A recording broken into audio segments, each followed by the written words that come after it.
Success संगम में आपका स्वागत है। मैं यहाँ पे करवाता हूँ Drishti the vision current affairs today. अप्रैल 2022 का मैगज़ीन है। चलिए स्टार्ट करते हैं। चैप्टर नंबर 1, अत्यंत महत्वपूर्ण घटनाक्रम। टॉपिक का नाम है ग्रीन फाइनेंसिंग फ्रेमवर्क। नाम से ही पता चल रहा है, ग्रीन यानी कि इन्वायरमेंट के लिए, फाइनेंस करना है, फाइनेंस करना, और फ्रेमवर्क यानी कि ढांचा। ये नाम से ही पता चल रहा है।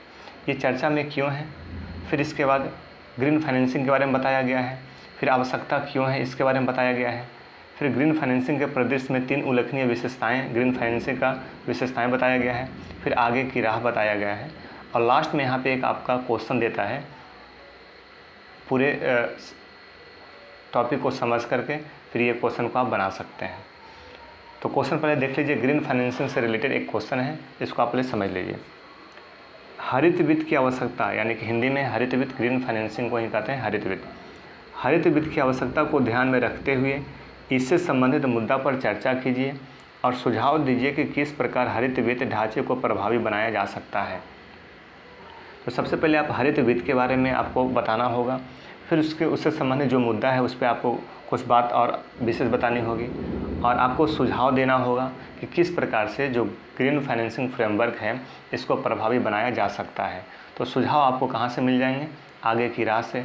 फिर मुद्दा आपको आवश्यकता क्यों है इससे मिल जाएंगे। फिर इंट्रोडक्शन में जो आपका ग्रीन फाइनेंसिंग जो है इसके बारे में इंट्रोडक्शन में लिखना होगा, तो ये आपका यहाँ से मिल जाएंगे। तो पूरे टॉपिक को अच्छे से समझते हैं, फिर ये क्वेश्चन को भी आप पूरे अच्छे तरीके से सॉल्व कर ले जाइएगा। चलिए समझते हैं ग्रीन फाइनेंसिंग फ्रेमवर्क। और ये चर्चा में क्यों था? क्योंकि आर्थिक सर्वेक्षण 2021-22 में भारत में ग्रीन फाइनेंसिंग को बढ़ावा देने के लिए एक फ्रेमवर्क का प्रस्ताव दिया गया है। फ्रेमवर्क यानी एक ढांचा का प्रस्ताव दिया गया है आर्थिक सर्वेक्षण 2021-22 में। किस लिए? तो ग्रीन फाइनेंसिंग के लिए, हरित वित्त को बढ़ावा देने के लिए। ठीक है, तो समझते हैं पहले हरित वित्त होता क्या है। तो हरित वित्त का मतलब है उन वित्तीय व्यवस्थाओं से जो पर्यावरणीय रूप से सतत परियोजनाओं के उपयोग के लिए विशिष्ट है। स्वच्छ ऊर्जा परियोजनाएं, स्वच्छ परिवहन ध्यान दीजिएगा, स्वच्छ ऊर्जा, स्वच्छ परिवहन, और एग्जाम्पल जैसे यहाँ पर दिया हुआ है, न्यून ग्रीन हाउस गैस उत्सर्जन, ऊर्जा दक्ष परियोजना, हरित भवन, अपशिष्ट प्रबंधन जिसमें पुनर्चक्रण, कुशल निस्तारण एवं ऊर्जा में रूपांतरण शामिल है, आदि ग्रीन फाइनेंसिंग के उदाहरण हैं।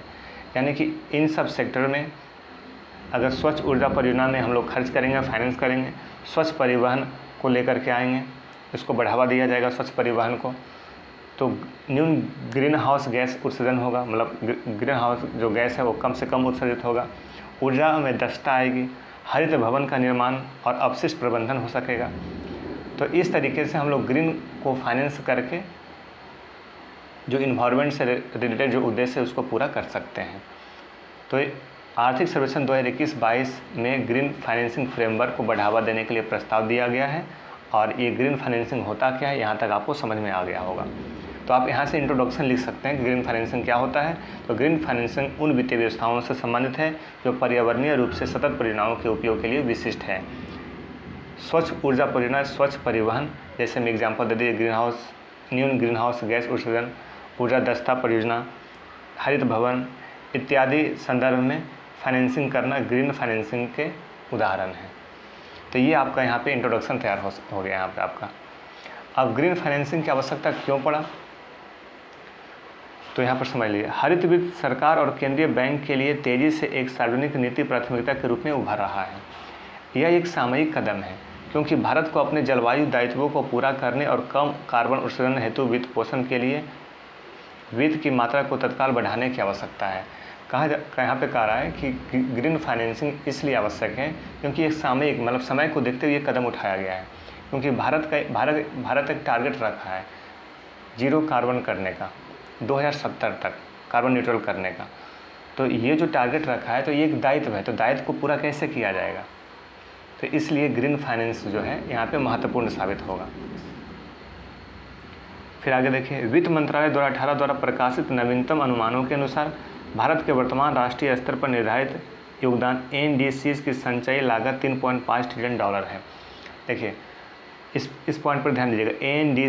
NDC राष्ट्रीय स्तर पर निर्धारित योगदान, राष्ट्रीय स्तर पर निर्धारित योगदान के लिए जो संचयी लागत है वो 3.5 ट्रिलियन डॉलर है और जिसमें से मात्र 10% ही बहुपक्षीय और अंतर्राष्ट्रीय माध्यमों से एनडीसी के लिए धन इकट्ठा किया जा सकता है, ठीक है, और केवल 10% ही। तो एनडीसी के लक्ष्य को प्राप्त करने के लिए घरेलू वित्तीय प्रणाली के माध्यम से और धन जुटाना होगा, इसलिए ग्रीन फाइनेंसिंग यहाँ पे महत्वपूर्ण है। तो अगर आपसे पूछेगा ग्रीन फाइनेंसिंग की आवश्यकता क्यों है, क्योंकि यह भारत के लिए एक सामयिक कदम है। भारत को अपने जलवायु दायित्व को पूरा करने के लिए ग्रीन फाइनेंसिंग आवश्यक है, यानी कि कम कार्बन उत्सर्जन के लिए वित्त पोषण करना होगा। तो ये एक सामयिक कदम है और भारत आपको अपने जलवायु दायित्व को पूरा करने के लिए ग्रीन फाइनेंसिंग की आवश्यकता है, यहाँ समझ गए। फिर आप बताइएगा कि 2018 में प्रकाशित नवीनतम अनुमानों के अनुसार भारत का जो एनडीसी लागत है, एनडीसी में जो लागत है, एनडीसी यानी कि राष्ट्रीय स्तर पर निर्धारित योगदान, उसमें 3.5 ट्रिलियन डॉलर है और इसमें से केवल 10% है, देखिए यहाँ केवल 10% ही बहुपक्षीय और अंतर्राष्ट्रीय माध्यमों से वह धन इकट्ठा कर सकता है और बाकी का जो धन है वो घरेलू वित्तीय प्रणाली के माध्यम से ही जुटाना होगा। तो ये 2 पॉइंट लिखिएगा, ग्रीन फाइनेंसिंग की आवश्यकता पूरी हो जाएगी। अब समझते हैं भारत में ग्रीन फाइनेंसिंग के परिदृश्य में 3 उल्लेखनीय विशेषताएं हैं।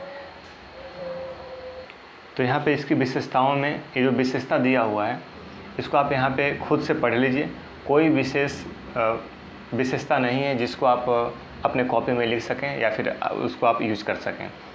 तो यहाँ पर आप खुद से पॉज करके यहाँ पे आप पढ़ सकते हैं, आप पढ़ लीजिए। लेकिन फिर भी मैं 2-3 पॉइंट यहाँ पे बता देता हूँ कि सर्वप्रथम इसकी अपरंपरागत प्रकृति है। जो ग्रीन फाइनेंसिंग है ये अपरंपरागत प्रकृति है, इसमें शामिल जोखिम है और एक अनुकूल नियामक ढांचे की अनुपस्थिति के कारण हरित वित्त की लागत अधिक है। ये हरित वित्त की लागत अधिक है, ये पॉइंट थोड़ा ध्यान में रखिएगा।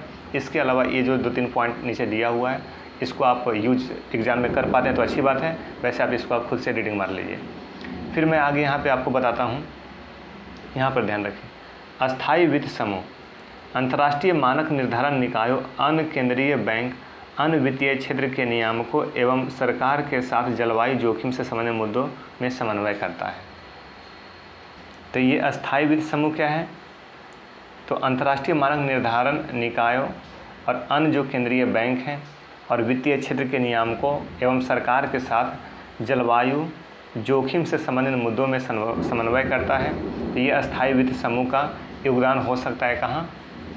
ग्रीन फाइनेंसिंग में, ये ध्यान रखिए। देखिए एक पॉइंट यहाँ पे ये भी पढ़ लीजिए। रिजर्व बैंक ऑफ इंडिया ने इससे निपटने एवं अस्थायी वित्त तथा जलवायु जोखिम के क्षेत्रों में नियामक पहल का नेतृत्व करने के लिए अपने विनियमन विभाग के भीतर अस्थायी वित्त समूह नामक एक नई इकाई की स्थापना की है। अस्थायी वित्त समूह की स्थापना किसने की है? तो आरबीआई ने किया है। और किस लिए किया है? तो जलवायु जोखिम के क्षेत्रों में नियामक पहल का नेतृत्व करने के लिए एक विभाग बनाया गया है जिसका नाम है अस्थायी वित्त समूह। और इस अस्थायी वित्त समूह में अस्थायी वित्त समूह जो है किसका समन्वय करेगा? अंतर्राष्ट्रीय मानक निर्धारण निकायों का, केंद्रीय बैंकों का, अन्य जो वित्तीय क्षेत्र है उनका और सरकार के बीच समन्वय करेगा, जो कि जलवायु जोखिम से संबंधित मुद्दों पर बात करेंगे और उसके लिए जो काम करना है वो काम करेंगे। तो ये था अस्थायी वित्त समूह। अब चलते हैं आगे की राह में पढ़ लेते हैं अच्छे से। देश की हरित वित्त को प्रोत्साहित करने और मुख्य धारा में लाने के लिए एक सक्षम शासन ढांचे की आवश्यकता है। तो एक सक्षम शासन ढांचे की आवश्यकता है, ये पॉइंट लिखिएगा। मजबूत नीतिगत दिशा निर्देश वित्तीय संस्थानों को वित्त की पूर्ति हेतु अपनी जिम्मेदारियों को समझने में मदद करेंगे। हरित परियोजनाओं के लिए राष्ट्रीय या अंतर्राष्ट्रीय संस्थाओं से ऋण लेना जोखिम को कम कर सकता है और प्रतिफल की दर को बढ़ाने में मदद कर सकता है। ये भी पॉइंट को पूरे अच्छे तरीके से समझ लीजिए।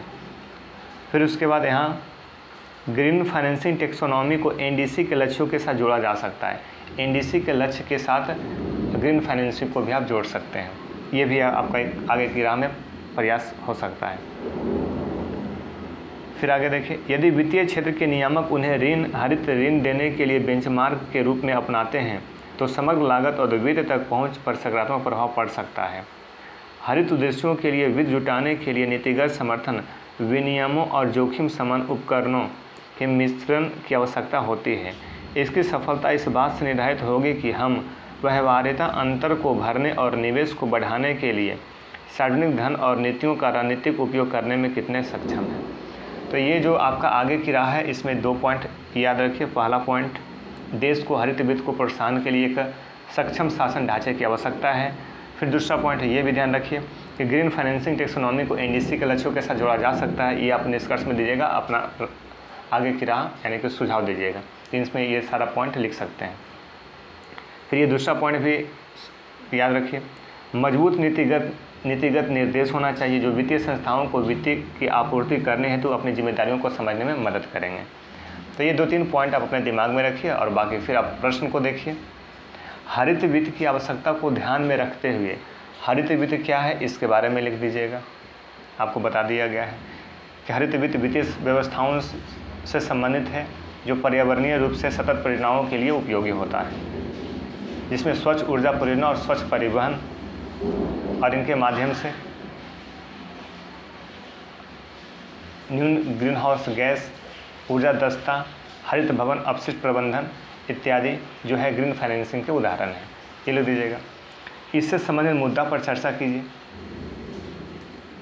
फिर उसके बाद सुझाव दीजिए कि सुझाव दीजिए कि किस प्रकार हरित वित्त ढांचे को प्रभावी बनाया जा सकता है। तो संबंधित मुद्दा क्या है, तो संबंधित मुद्दा में क्या बताइएगा। मुद्दा यह है कि जो ग्रीन फाइनेंसिंग है क्यों किया जा रहा है, इसकी आवश्यकता क्यों है, क्योंकि यह एक सामयिक कदम है। जलवायु दायित्व को पूरा, भारत को जलवायु दायित्व को पूरा करना है, इसके लिए वित्त पोषण बढ़ाना होगा। एनडीसी का जो लक्ष्य है उसमें $3.5 ट्रिलियन का संचयी लागत है और उसमें से केवल 10% हैं बहुपक्षीय और अंतर्राष्ट्रीय माध्यमों से इकट्ठे किए जा सकते हैं और बाकी का जो लागत लगेगा वो घरेलू वित्तीय प्रणाली के माध्यम से ही जुटाना होगा। तो ये मुद्दा हो गया, ठीक है। और फिर उसके बाद आप अगले पैराग्राफ में लिख सकते हैं, इसके लिए जो आरबीआई है अस्थायी वित्त समूह का निर्माण किए हैं जिसमें अंतर्राष्ट्रीय मानक निर्धारण निकाय हैं, अन्य केंद्रीय बैंक और अन्य वित्तीय क्षेत्र के नियामक और सरकार के बीच समन्वय स्थापित करेंगे और जलवायु जोखिम से संबंधित मुद्दों पर चर्चा करेंगे, ठीक है। और आगे की राह में सुझाव दीजिए कि किस प्रकार हरित वित्त को प्रभावी ढांचे को प्रभावी बनाया जा सकता है। तो आपको सुझाव देना है, देश को हरित वित्त को प्रोत्साहन करने और मुख्य धारा में लाने के लिए एक सक्षम शासन ढांचे की आवश्यकता है। एनडीसी को ग्रीन फाइनेंसिंग फ्रेमवर्क जो है हरित वित्त को एनडीसी के लक्ष्यों के साथ जोड़ दिया जाना चाहिए। एक मजबूत नीतिगत दिशा निर्देश होना चाहिए। तो ये 2-3 पॉइंट लिखिएगा तो आपका निष्कर्ष आ जाएगा। तो यहाँ पर आशा करता हूँ कि आप इस प्रश्न को हल करने में सक्षम होंगे।